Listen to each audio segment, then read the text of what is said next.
लीजिए सुनिए मुंशी प्रेमचंद की लिखी कहानी बोहनी, मेरी यानी समीर गोस्वामी की आवाज में। मैं जिस मोहल्ले में रहता हूं वहां पानों की कोई दुकान नहीं थी। मुझे बार बार सड़क के उस नुक्कड़ पर जाना पड़ता था जो शायद 2 फरलांग से कम न था। और मैं पान का लती।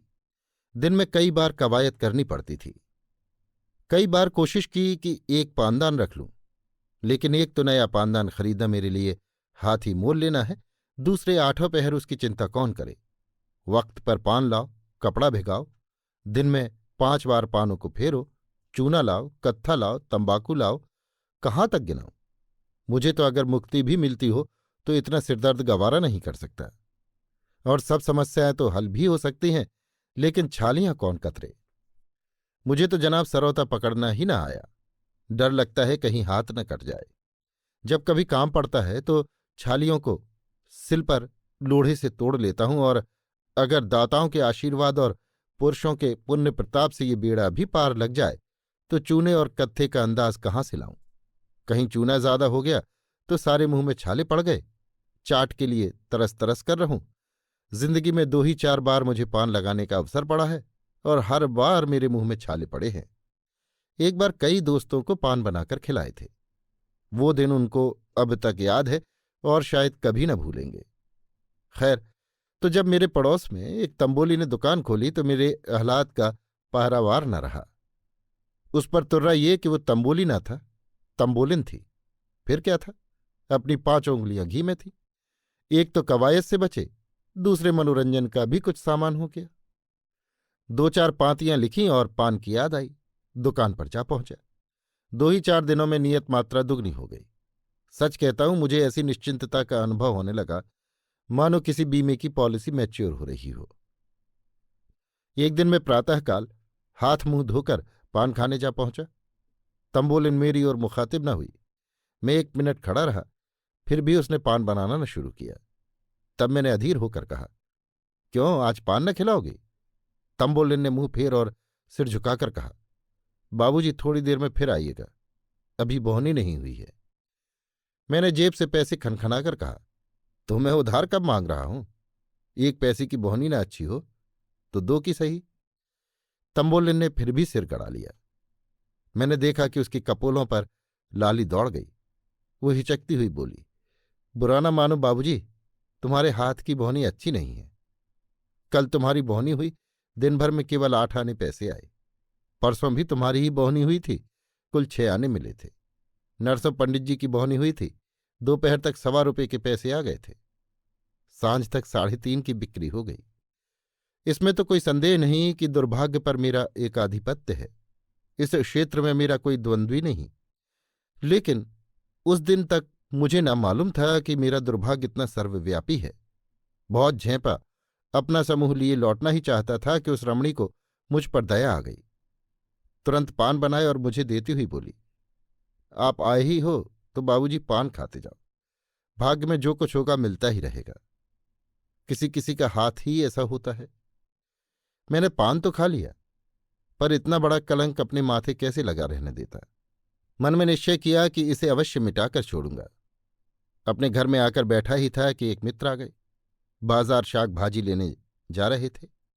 मैंने उनसे अपनी तंबोलिन की खूब तारीफ की। वो महाशय रसिक जीव थे। मेरी ओर शरारत से भरी हुई आंखें फेरी और बोले, इस वक्त तो मेरे पास पैसे नहीं हैं और न अभी पानों की जरूरत ही है। मैंने कहा, पैसे मुझसे ले लो।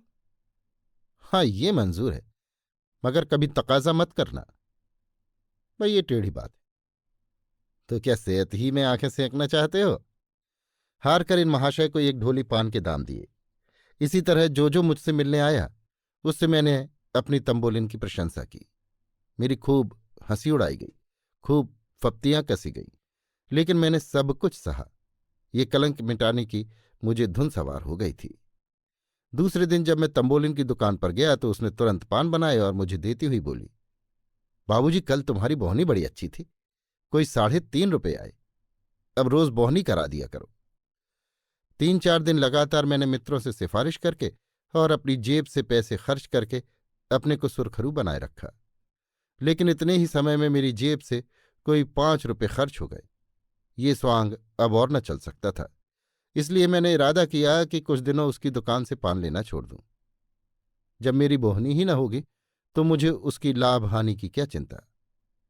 दूसरे दिन हाथ मुंह धोकर एक इलायची खा ली और अपने काम में लग गया। सहसा किसी की आहट पाकर आंख उठाई तो क्या देखता हूं कि तंबोलिन हाथ में गिलौरियां लिए खड़ी मुस्कुरा रही है। मुझे इस समय उसका आना अच्छा न लगा, लेकिन इतना बेमुरव्वती भी तो न हो सकता था कि फटकार दूं। बोला, तुमने क्यों कष्ट किया? मैं तो आ ही रहा था। तंबोलिन ने मेरे हाथ में गिलौरियां रखकर कहा, आपको देर हुई तो मैंने कहा मैं ही चलकर बोहनी कराऊं। 3-4 ग्राहक खड़े हैं, मुदा मैंने अभी किसी की बोहनी नहीं की। क्या करता, गिलौरियां खाई और बोहनी कराई। जिस चिंता से मुक्त होना चाहता था वो जबरदस्ती सिर पर सवार हो गई। फिर वही बला सिर पर सवार हुई। मैंने सोचा था मेरे मित्र लोग 2-1 बार इसके यहां पान लेंगे तो आप परिचित हो जाएंगे, मेरी सिफारिश की जरूरत न रहेगी। मगर तंबोलिन शायद पानों के साथ अपने रूप का भी कुछ मोल करती थी, इसलिए जिसने एक बार उससे पान लिए दोबारा उसकी दुकान पर न गया। हाँ, 1-2 रसिक जन अभी तक आते थे। वे 1 पैसे में पान और रूप दर्शन का दोनों ही का आनंद उठाकर चले जाते थे। उस दिन मुझे अपने मुंह की लाली रखने के लिए पूरे 1.5 रुपये खर्च करने पड़े। बधिया बैठ गई। दूसरे दिन मैंने द्वार अंदर से बंद कर लिया, मगर जब तंबोलिन ने चीखना चिल्लाना और द्वार खड़खड़ाना शुरू किया तो हार कर खोलना ही पड़ा। आंखें मलता हुआ नीचे गया, जिसमें मालूम हो कि आज नींद आ गई थी। फिर बोहनी करानी पड़ी और फिर वही बला सिर पर सवार हुई। शाम तक 1.5-2 रुपये का सफाया हो गया। आखिर मैंने इस विपत्ति से नजात पाने के लिए यही निश्चय किया कि ये घर छोड़ देना चाहिए। मैंने नखास में एक मकान ठीक किया और रातों रात असबाब उठवाकर जा पहुंचा। वो घर छोड़कर मैं जितना खुश हुआ, शायद जेल से निकलकर कैदी भी उतना खुश न होता होगा। रात को खूब गहरी नींद सोया। सवेरा हुआ तो मुझे किसी स्वाधीन पक्षी का सा अनुभव हो रहा था। शांतिपूर्वक सिगरेट पिया, मुंह हाथ धोया, फिर अपनी चीजें ठिकाने से रखने लगा। मेहरी का भी कोई प्रबंध न था, कोई होटल भी भोजन करने के लिए ठीक करना था। पर मुझे उन महान संकट पर विजय पाकर जो आनंद हो रहा था, उसके सामने उन चिंताओं की कोई गिनती न थी। मुंह हाथ धोकर कोई 8 बजे नीचे उतरा। आज की हवा में भी स्वाधीनता की महक आ रही थी। खुश खुश टहलता हुआ एक दुकान पर जाकर पान खाया और जीने पर चढ़ ही रहा था कि देखा वो तंबोलिन लपकी हुई चली आ रही है। कुछ न पूछो उस वक्त दिल की क्या हालत हुई। बस यही जी चाहता था कि अपना और इसका दोनों का सिर फोड़ लूं। मुझे देखकर वो ऐसी प्रसन्न हुई मानो कोई धोबी अपना खोया हुआ गधा पा जाए, और मेरी शुद्धावस्था का अनुमान भी उसी गधे की मानसिक दशा से कर लो। मैं इतना बौखला गया कि कोठे पर जाने की सुधि भी न रही। उसने दूर ही से कहा, वाह बाबूजी वाह, आप ऐसा भागे कि किसी को खबर भी न हुई। उसी मोहल्ले में एक से एक अच्छे मकान है। मुझे क्या मालूम था कि उस मकान में आपको तकलीफ थी, नहीं तो मेरे पिछवाड़े ही एक बड़े आराम का घर खाली था। मैं आपको यहां न रहने दूंगी। जिस तरह बनेगा आपको उठा ले जाऊंगी। आखिर आप इसका क्या किराया देते हैं? मैंने रोनी सूरत बनाए हुए कहा, 10 रुपये। मैंने समझा था किराया इतना कम बताऊं कि ये दलील उसके हाथ से निकल जाए। इस घर का किराया 20 रुपये है। 10 में तो शायद मरने को भी स्थान न मिलेगा। मगर तंबोलिन पर कोई असर न हुआ। बोली, आप 8 ही दीजिएगा, और घर इससे अच्छा न हो तो आपको अख्तियार है, छोड़ दीजिएगा। चलिए, मैं उस घर की कुंजी लेती आई हूं। मैंने खिन्न होकर कहा, आज ही तो इस घर में आया हूं, आज ही कैसे छोड़ सकता हूं? पेशगी किराया दे चुका हूं। 10 ही रुपये तो दिए हैं। आपके लिए 10 रुपया कौन बड़ी बात है? यही समझ लीजिए कि आप न चले तो मैं उजड़ जाऊंगी। ऐसी अच्छी बोहनी वहां और किसी की नहीं है। आपके चलने में अड़चन होती हो तो कहिए मैं ही अपनी दुकान यहां उठा लाऊं। मेरा दिल बैठ गया। ये अच्छी विपत्ति गले पड़ी। कहीं सचमुच ये चुड़ैल अपनी दुकान न उठा लाए। जी में तो आया कि एक फटकार सुनाऊं, पर जबान इतनी बेमुरव्वत न हो सकी। बोला, मेरा कुछ ठीक नहीं, कब तक रहूं कब तक ना रहूं। आज ही बदली हो जाए तो भागना पड़े। तुम न इधर की रहो न उधर की। उसने निश्चल भाव से कहा, आप चले जाएंगे तो मैं भी चली जाऊंगी। अभी आज तो आप जाते नहीं। मेरा कुछ ठीक नहीं है, तो मैं रोज यहां आकर बोहनी कर लिया करूंगी। इतनी दूर रोज आओगी? हाँ, चली आऊंगी। 2 मील भी तो नहीं है। आपकी बोहनी तो हो जाएगी। ये लीजिए, गिलौरियां लाई हूं, बोहनी करा दीजिए। मैंने गिलौरियां ली, पैसे दिए और मूर्छित सा ऊपर आकर अपने कमरे में लेट गया। अब मेरी समझ में नहीं आता कि इस मुसीबत से कैसे छुटकारा पाऊं। तब से इसी चिंता में पड़ा हुआ हूं। अक्ल कुछ काम नहीं करती।